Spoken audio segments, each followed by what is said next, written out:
लोक तर बीपी आणि शुगरच्या गोळ्या घेतात या महाराष्ट्रामध्ये. 5 ते 6 कोटी लोक किमान सगळी औषधं या ठिकाणी घेतात. आणि म्हणून केमिस्ट या राज्यातला अत्यंत महत्त्वपूर्ण घटक या राज्याच्या आरोग्याच्या दृष्टीने आहे. आणि सभापती महोदय, याच केमिस्टच्या संदर्भातल्या कारवाईमध्ये आज या राज्याच्या इतिहासात आता मुश्रीफ साहेब इथं थोडे सगळ्यात जास्त सिनियर दिसत आहेत, मंत्रालयात धाड पडणं हे कधी आमच्या या ठिकाणी ऐकवण्यात नाही आहे. एसीबीची धाड ही मंत्रालयात कधी झाली आम्ही ऐकलेलं नाही, परंतु मंत्रालयामध्ये आणि अँटी करप्शन ब्युरोची धाड सभापतीमध्ये कधी होती. आपण इथे खातं सांभाळलेलं आहे, मी 6 वर्ष खातं सांभाळलेलं आहे. कानावर घातल्याशिवाय मंत्रालयात एसीबीचे लोक जाणार नाहीत. एवढी स्वतंत्रता असेल एसीबीला तर मी एसीबीचं मनापासून अभिनंदन या सभागृहामध्ये या ठिकाणी करेन. परंतु आज त्याची मान्यता घेऊन रेकी करून 2 दिवस रेकी करण्यात आली. एसीबी कुठली तक्रार आल्यानंतर रेकी केल्याशिवाय धाड टाकत नाही. रेकी करून या ठिकाणी धाड टाकली जाते. मंत्र्यांचे ओएसडी का पीए त्या ठिकाणी सापडले जातात. पैसे घेताना प्रत्यक्ष त्या ठिकाणी सापडले जातात. त्यांची फक्त त्या डिपार्टमेंटहून या डिपार्टमेंटला बदली, याच्या पलीकडे या ठिकाणी काही होत नाही. आज तीच अवस्था सभापतीमध्ये हाफकिनमध्ये स्वतः सभापतीमध्ये ज्या खात्याचे मंत्री आहेत, अन्न औषध प्रशासन खात्याच्या मंत्र्यांचं पत्र आहे. हाफकिनमध्ये काही 2-3 अधिकारी खालच्या लेवलचे आहेत जे योग्य काम करत नाहीत अशी तक्रार स्वतः मंत्र्यांची आहे. म्हणजे आमदारांची नाही, स्वतः मंत्र्यांची आहे. खोटी सही केली अधिकाऱ्यांची. खालचे उपाध्यक्ष विधानसभेचे त्यांची तक्रार आहे, विधानसभेच्या उपाध्यक्षांची त्या तत्कालीन उपमुख्यमंत्री अजितदादांच्याकडं. हाफकिन संस्थेबद्दल एक वेगळा आता विषय या लागलेला, त्याची वेगळी लक्षवेधी आम्ही मांडू.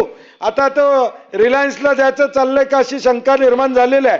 परंतु सभापती महोदय, राज्यात चाललंय काय की एका बाजूला जे आरोग्य केमिस्ट खातं, ज्या केमिस्टच्या माध्यमातून या ठिकाणी खरी औषधं दिली पाहिजेत. सभापती महोदय, मंत्री महोदयांनी मधल्या काळामध्ये 5 पुरवठाधारकांना स्थगिती दिली जे खोटी औषधं देत होते. अगदी केंद्रातनं दट्टे आल्यावर ही स्थगिती उठवली गेली. मी जाहीर बोलत नाही कुणाचा दट्टे आला, केंद्रातनं दट्टे आला. 5 विशाल एंटरप्राइजेस, जया एंटरप्राइजेस या सगळ्यांना मंत्री महोदय स्थगिती देतात खोटी औषधं दिल्यानंतर.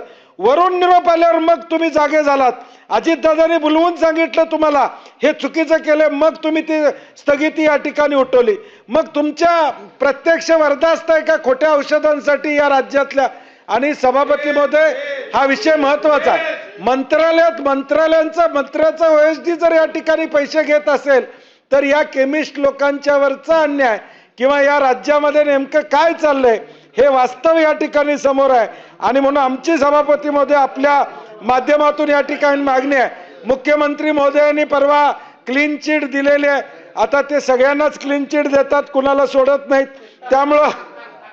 त्यामुळं आता त्यांना देखील क्लीन चिट या ठिकाणी दिली. आमची मागणी एकच आहे की ही कारवाई हो, पण मंत्र्यांनी बाजूला जावं. मंत्री तिथं राहणार असतील, मंत्री त्या पदावर राहणार असतील तर त्या अधिकाऱ्यांची चौकशी काय होणार आहे? मंत्र्यांनी देखील म्हणलेलं आहे की मी दोषी असेल तर बाजूला होईल. तर माझं म्हणणं आहे दोष सिद्ध होईपर्यंत बाजूला जावं. तुम्ही स्वतःहून मंत्रिपद सोडलं पाहिजे. राज्यात मेसेज गेला पाहिजे, मुख्यमंत्री देवेंद्र फडणवीसांच्या नेतृत्वाखाली भ्रष्टाचार खपवला जात नाही. प्रसाद लाड हा मेसेज घालवायचा असेल, हा मेसेज राज्यामध्ये द्यायचा असेल तर ज्या आरोग्य खातं, एफडीए खातं आरोग्याशी डायरेक्ट खेळतं. कोल्ड्रिंकमुळं या मध्य प्रदेशमध्ये किती मुलांचे मृत्यू झाले आपण बघितलेलं आहे. इंजेक्शन, पालघरमध्ये खोटी ड्रग्ज या ठिकाणी एका केमिस्टकडे या ठिकाणी सापडले. आणि म्हणून सभापती महोदय, हा विषय अत्यंत महत्वाची. आमची मागणी आहे की ही सगळी चौकशी होईपर्यंत मंत्र्यांनी बाजूला झालं पाहिजे. आता नाहीतरी अधिवेशनापुरती खाती बदलून देत आहे.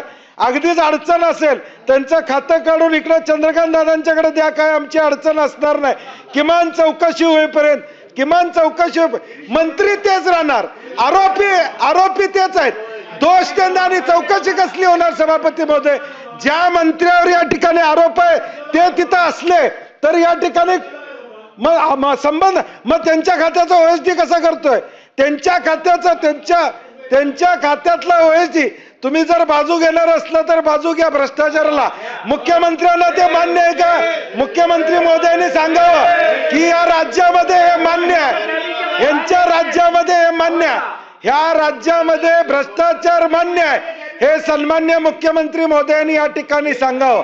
पार्टी विथ डिफरन्स असं जर हे आहेच असेल तर हे मान्य करावं सीएम साहेबांनी की आम्हाला हे मान्य आहे, आमची हातबलता आहे, राष्ट्रवादीला आम्हाला घ्यावं लागतं बरोबर, त्यामुळे आम्ही कारवाई करू शकत नाही. का घ्यावं लागतं माहित नाही. आता 137 वर आहात गिरीश महाजन तुम्ही, आवश्यकता नाही आहे, परंतु तरी देखील तुमची हातबलता राजकीय असू दे सभापती महोदय, महाराष्ट्रामध्ये मेसेज गेला पाहिजे.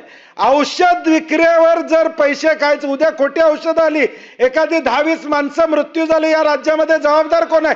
त्यावेळी तुम्ही मंत्र्यांचा राजीनामा घेणार का? त्यावेळी तुम्ही मंत्र्याला दोषी या ठिकाणी ठरवणार का? त्यामुळे हे डायरेक्ट मंत्रालयात झाले, त्यांच्या ऑफिसमध्ये या ठिकाणी झालेलं आहे. त्यामुळे सभापती महोदय आमची मागणी आहे, या 289 मधून मंत्र्यांना या ठिकाणी बाजूला सारलं पाहिजे आणि चौकशी केली पाहिजे. आणि जर वस्तू नीतिमत्ता असेल तर मंत्र्यांनी स्वतः राजीनामा दिला पाहिजे, ही आमची भूमिका आहे. बंटी पाटील साहेब म्हणाले तसे महाराष्ट्र शासनाला हे कळावं की कोणी चूक केली तर त्याची गाई केली जात नाही. त्यामुळे ज्यांनी मांडला 289 त्यांना पण एकाने मांडला ना आता त्याच्यामध्ये मंत्री महोदय स्वतः उपस्थित आहेत, ते यावर निवेदन करणार आहेत आणि हा विषय संपू. मला वाटतं की आपण तिघांनी जरी मांडली असली तरी त्यांनी मांडली 289, मी दालनात नाकारली असली तरी बोलायला संधी दिलेली आहे. आणि स्वतः मंत्री आहेत, आता ते त्याच्यावरती निवेदन करतील. जिरवाल साहेब बोला. सभापती महोदय,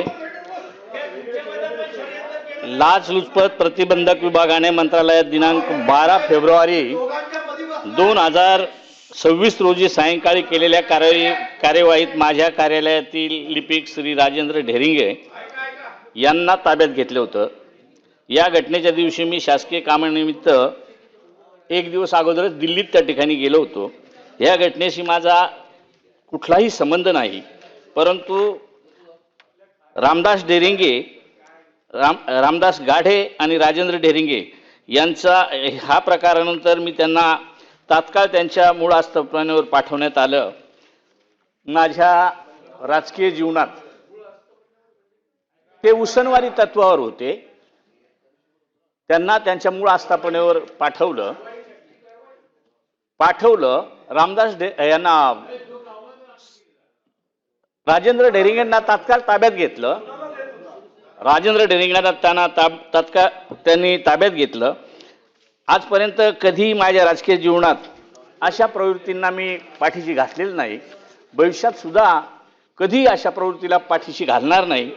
अशा जबाबदार विरुद्ध जी कार्यवाही व्हायला पाहिजे ती त्या ठिकाणी झालेली आहे.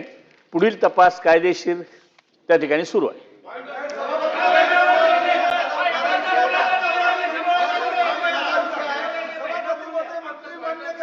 मला असं वाटतं की आपण 289 वर दिलेली सूचना आणि त्याद्वारे केलेलं कथन आणि त्या अनुषंगाने केलेली त्यांनी प्रतिक्रिया आहे, मला वाटतं की या संदर्भामध्ये आता आपण पुढे गेलं पाहिजे. महाराष्ट्रातील सर्व बातम्यांचे विश्वासार्ह व्यासपीठ, सकाळच्या सर्व सोशल मीडिया प्लॅटफॉर्मला लाईक, फॉलो आणि सबस्क्राईब करा. तसंच सर्व नोटिफिकेशनसाठी बेल आयकॉन प्रेस करायला विसरू नका.